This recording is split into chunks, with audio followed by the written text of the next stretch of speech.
Everybody, good morning. Happy Sabbath. Happy Sabbath. It's a beautiful day, isn't it? Amen. Beautiful day to rejoice in the Lord. Amen. So, I'm here to tell you guys a little bit about my testimony. I know you guys don't know me from a hole in the wall. You know, you guys are like, who is this guy? What is he here to tell us? Come on. Seriously, what do you have to say that we don't already know? But I feel that God has called me to talk to the youth, so, you know, I'm here. I'm going to tell you my story, but don't get it twisted. I'm not here to lead you astray. I'm not here to explain to you how to do evil things so that you know you can go outside and do more of the evil stuff that I'm telling you about. I'm telling you this so that we could all glorify God to see what a change He's made in my life, personally, and it's amazing. Now, I'm not going to start with the bad stuff. I'm going to tell you about my background, where I come from, where I grew up. So basically, my story starts in the Dominican Republic. I was born there. When I was about 11 months old, my mother left to New York, and she had to leave us behind because she wanted to make a life for us. But at that age, being so young, I kind of felt abandoned. You know what I mean? My father was around, but not as much. And I kept living from house to house until my mother got back to get us. When I was about 3 years old, I don't personally remember this story, but it was told to me by my father and my aunt. I had my first encounter with a bully. So basically, this kid used to come around, I got slapped, I run in the house crying to my aunt. My aunt tells me one day, the next time he does that to you and you let him, I'll be the next one to slap you. So what happened? Me, being out in the world, not knowing God, the way I should, he came back around, he slapped me again, I busted his head open. And that was my first taste of violence. So from then on, the rest is history. When I was about 4 years old, my mother came back and we moved to New York City, New York, which is where I grew up. Growing up in New York, you see all sorts of bad things. You kind of just shrug it off, just keep it moving. When I was about 5 years old, I would say I committed my first crime. Basically, it was, the little cap guns that make the little popping sound? Well, I was on my way to school, and I really wanted it, but my mother didn't have the money to, buy it for me. So what I did, I went in the store, and I thought I was slick, but God is watching everything you do, seriously. Even if you get away with it now, yeah, you're still, in trouble. So basically, I took 2 of the cap guns, I put one in front of my books and one in the back. So I knew that they were watching me from the mirror. So I'm 5 years old, I can't go to jail. So I'm like, all right, let me just, walk out as, like nothing. So I'm walking out, the guy stops and he's like, hey, let me check your book in. I'm like, for what? He's like, I saw you back there. So he looks in the book bag, he finds the cap gun in the front. He's like, you know what? I'm calling the cops. Little hard-headed kid. I'm like, man, call them, I don't care. Whatever you want. Send me to jail, it's all right. As soon as he said, I'm gonna call your mother, man, I started bawling. I was like, no, look, send me to jail, do whatever you want to me, hit me, just don't call my mother. Do not. So, they were like, all right, just don't do it again. So they let me go. I went to school with my little cap gun, all happy and everything. So that was my first crime. When I was 6 years old, my uncle was a cab driver in New York, and he lived in Brooklyn. But he was shot to death in Brooklyn. And, I think they shot him twice in the neck or something like that for his cab. And, he passed away, but I started building anger inside. Because I was like, I see what New York does to people. It eats you alive. When you're out in the world, it's just a horrible place to grow up. That's why I didn't want our daughter growing up there.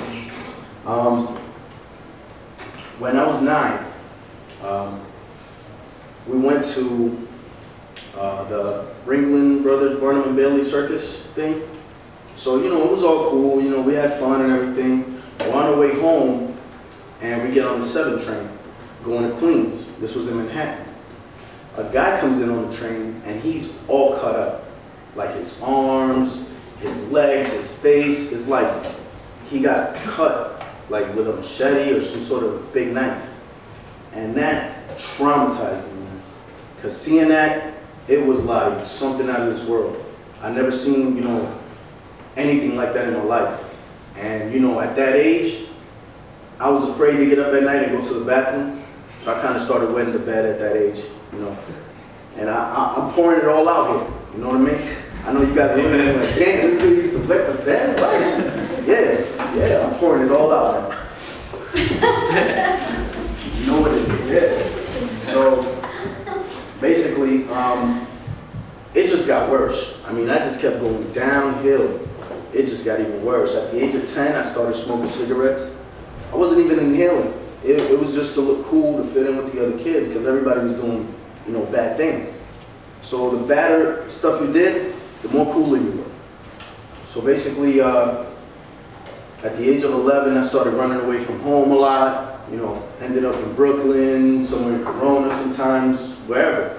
You know, I used to take my mom's food stamps and, you know, just kind of, you know, yeah, something like that. So I started getting in trouble at school a whole lot. I mean, they were calling my mom constantly. You know, your son did this, your son did that, your son did this, fighting, you know, saying bad things to teachers, stuff like that. I had no respect for authority. At the age of 12, I had my first encounter with gangs. And I started running with the Latin Kings.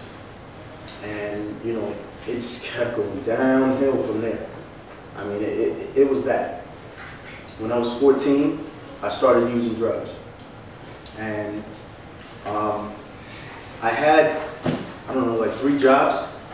And I was helping my mom with the bills because, you know, we were kind of poor. So, you know, it was just to help out with the bills. But along with getting money, you know, you kind of, your mind starts wandering off and you start, you know, thinking more about, hey, what can I do with this? And I just started leading other people astray with me.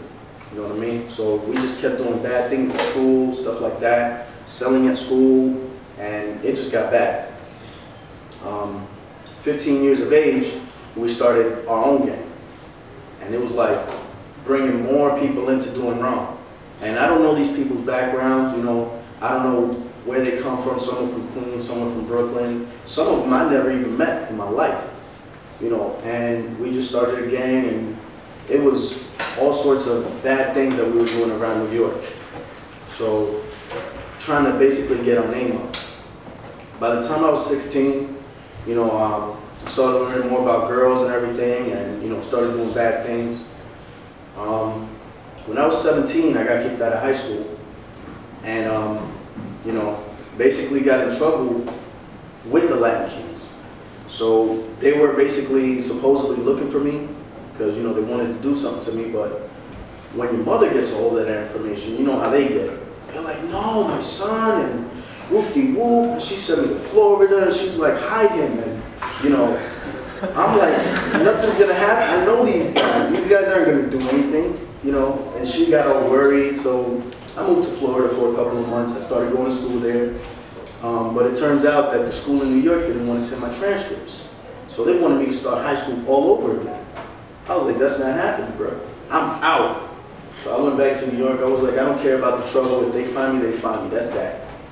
So I went back about 17, close to 18.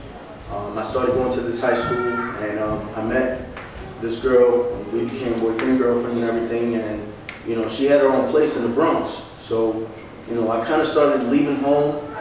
I had a lot of stuff still at home to make my mom think I still lived there, but really I was living in the Bronx with her. So, you know, when I was 18, I joined the Air Force and I married that girl.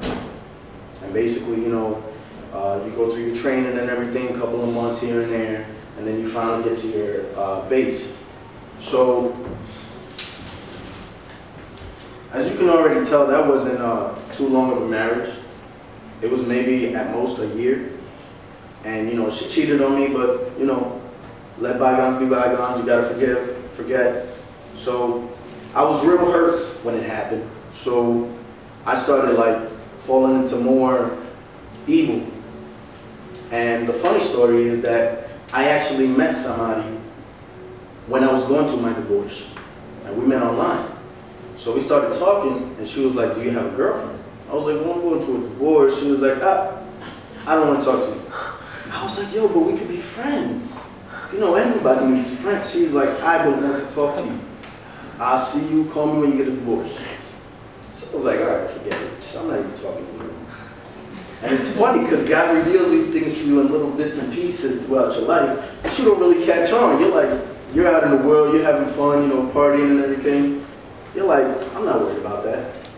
But when I was 20, I started what I call a criminal organization, if you want to call it that. Basically, in my mind, my corrupted mind, I wanted to start a mafia. Just start a group of people that, you know, did all sorts of bad things, and there I was again, involving, you know, people from the military with me into even more bad things. So, you know, I mean, we did everything from, we sold guns. I didn't even care who you were. As long as you had the money, that's all I really cared about. It was like really bad. I didn't care who you were gonna hurt, you know, what you were gonna do with the guns. It was like, whatever. You got the money, I got this. So we started doing more stuff. 21, I was in and out of jail a lot. You know, I started off with little fights here and there, an altercation here and there. You know, had to deal with a lot of cops and a lot of court, and it wasn't fun. And you got to stand in court and, you know, explain yourself and try to look innocent. You know, even though you're covered with tattoos and everything, they're looking at you like, yeah, okay, you're a #1 criminal. So basically, when I was 22, I ended up leaving the military, and I actually ended up homeless for a while because I basically held a grudge against my family. Now, it was kind of like the prodigal son, because, you know, your family's over here and they got everything you could possibly need, you know. I mean, they weren't rich, but they had everything you would need. A place to sleep, food, clothes. And I'm like, you know what, I don't want any of it. I'm gonna go out by myself. I'm gonna do whatever I do. And I ended up homeless, and I met a bunch of guys from Queens, but this was out in Atlanta. So they were actually Crips. So I started hanging out with them a lot, making money with them, and ended up, you know, becoming, you know, down with them or whatever. And it was just another roller coaster, downhill, you know, doing worse things than before. Now these guys, they weren't just like, you know, the regular guys selling drugs and stuff like that. They were like actual murderers. Like, they lived off of this. They made money off of killing people. And it was crazy because at that, you know, at that time in my life, it was hard to sleep at night because I would have like crazy dreams, you know, seeing dead people and stuff like that, and it was really crazy. So I started using drugs a lot more heavier, you know, got addicted like really, really bad. At that same age, when I left the military, I was actually on the run from the law because I had 3 gun charges myself. So, you know, I'm being slick again, and I'm like, you know what, I'm gonna escape to this little city and, you know, just hide out there. But when you're on the run from the law, I mean, you're a fugitive. You can't put your name on a piece of paper. You can't put your social security down anywhere because they'll find you. You think you're getting away with it, but you're gonna end up paying for it. And that's what I learned the hard way. So when I was 24, I started, you know, cleaning my life up a little bit better. I realized that being in the military, they kind of give you college money. So I'm like, hey, what am I doing? I'm homeless right now. You know, I'm living on the street, you know, running with these dudes who ended up wanting to kill me anyway. I'm like, you know what, let me get my life together. So basically, I enrolled in college to be an aviation mechanic. And I started going to college and everything. And I started doing well, but still in my corrupted mind, I was still selling, you know, to get by. You know, so I was getting better, but at the same time, I was still on the same path. When I was 25, I met somebody again, but I didn't remember. So the way she reminded me was, hey, you remember me? I was like, who are you? She was like, you remember that girl that you turned down because, or that turned you down because you were going through a divorce? I was like, oh yeah, it's you, huh? You know, oh, how you doing? You know, I'm here, how are you? You know, we started talking and everything, you know, we kind of hit it off, and that's when I started coming out here to Virginia. Now mind you, I come from a city where there's garbage all over the place, and you know, and it was normal to me. I didn't know I lived in a bad neighborhood till I saw Virginia, and I'm like, holy smokes. So everybody doesn't live like that the way I'm living. So I'm like, wow, this is new to me, and I like it. I'm like, you know what? This is my peace right here. Every time I came to Virginia, you know, at first I started coming to church because, you know, my girl was going to church, and, you know, I wanted to kind of protect her, kind of, you know, being the tough guy. I'm like, yeah, this is my girl, you know, whoop-de-whoop. But little do we know, God is working on our soul already. You see what I'm saying? So we're coming to church, you know, I'm up here singing. I'm like, all right, cool. But still going back to doing the bad things. So it's kind of like you're leading a double life. You understand what I'm saying? So, you know, I kept coming out here. Eventually, we got married when I was 26. And, you know, we got pregnant on our honeymoon. So when we came back, you know, we found out we were pregnant and everything. I was so excited, you know, my first child. I can't believe this. Woo. So when she was about 4 months pregnant, I tried to apply for citizenship because I had never gotten my citizenship. I was so out in the world, and I'm like, forget that. Who cares? But it's kind of important. So I applied for citizenship, and usually when you apply for citizenship in this country, you know, they give you a pat on the back and congratulations, welcome, you know. They put me in cuffs. It was like, you're going to jail. I was like, for what? It was like, remember all that bad stuff you did? Oh yeah, you're gonna pay for it now. And I'm sitting here like, dude, my wife is pregnant. What is wrong with you guys? I mean, seriously, you don't have a heart? You know, I'm trying to go to church now, you know, came up with all kinds of stories to try to convince them otherwise, you know. They're not hearing that. They're like, we're deporting you. You're getting deported. So they put me in jail, and when you go through deportation proceedings, there's no time. They don't say you're getting 5 years. No. You're in there until we decide to send you back. So basically, it was kind of tough because I'm like, man, my wife is pregnant. She's going through this pregnancy alone. And she would have to drive, basically, like 4 hours one way just to go see me in jail. And then drive back. So that's about 8 hours on the road, a pregnant woman. I'm like, man, God bless me with a woman that was with me through thick and thin. I mean, most females would have been like, I'm out. I'll see you later. You, good luck with everything, and, you know, but man, that woman stuck by me through thick and thin, you know, and I thank God for that. And I thank God that He didn't give up on me. I was baptized in the same church right upstairs, November 17, 2008. And it was about a month before we got married. So, you know, when you're an Adventist, you know, your parents are like, and the church is like, well, if you're not marrying an Adventist, yeah, it's kind of iffy, you know. But her parents were willing to accept that just to see her happy. You know, if that's the guy that made her happy, just let it be.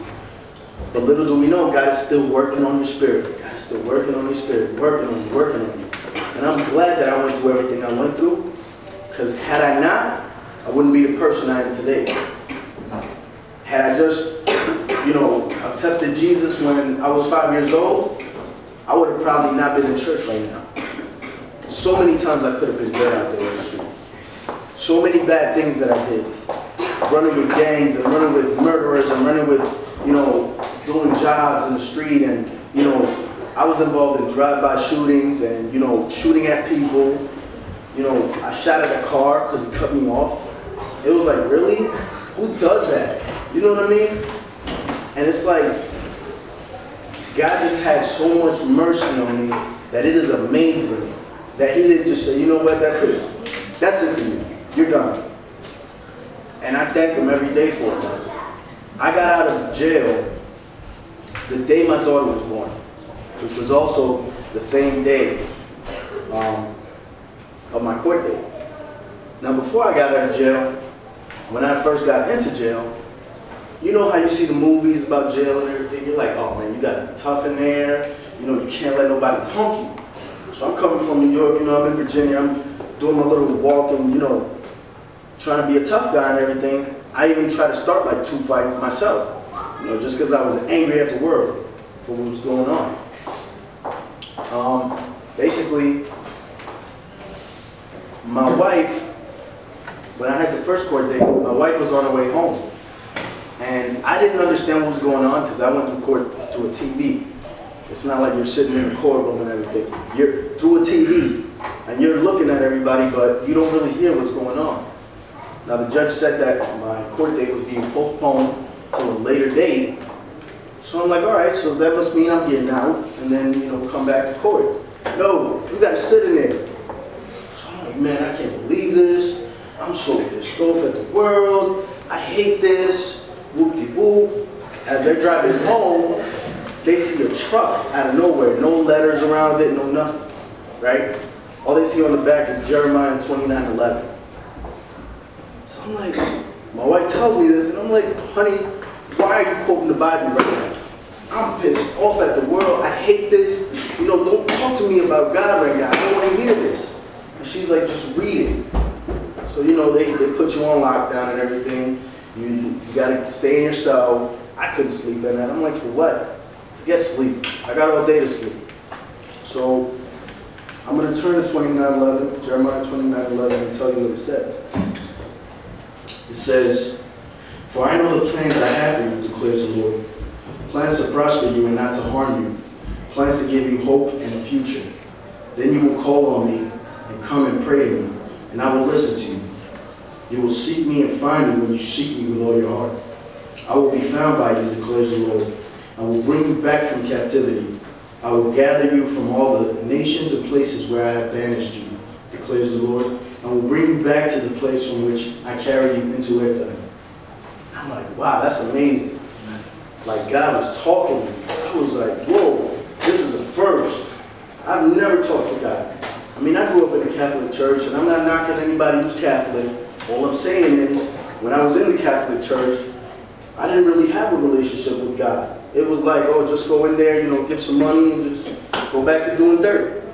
So, you know, it wasn't that important to me back then. You know, but to actually see God working in your life, that's like amazing. So when I went to court the next time, you know, my wife was supposed to be there to testify.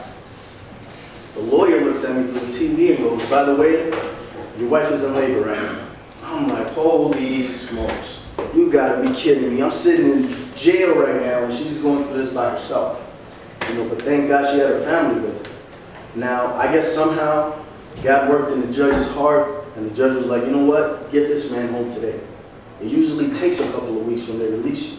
So you gotta stay in there for a month at most until, you know, they get all the paperwork done. They're like, get him home today.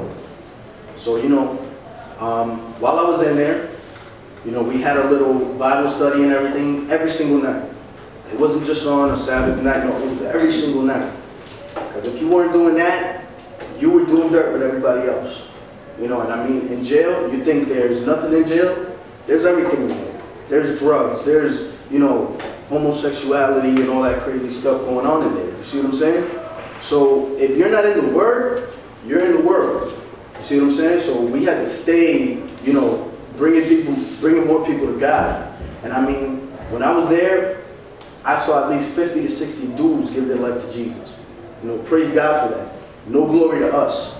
You see what I'm saying?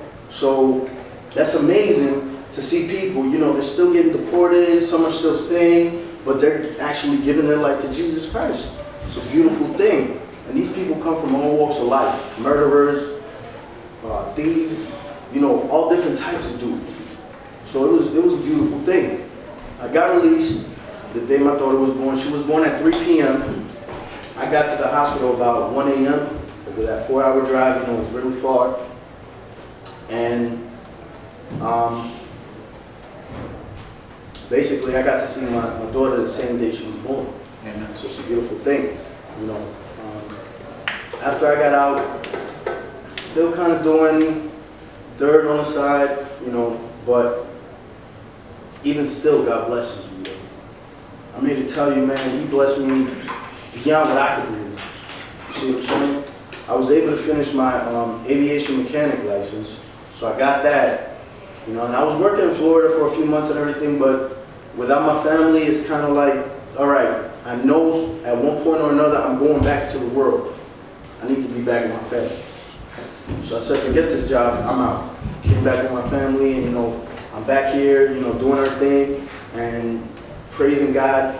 We go to church every Sabbath. We go to the one in Manassas, and now we actually sing with the choir and everything. So it's every now and again, you know. So any chance I get to talk to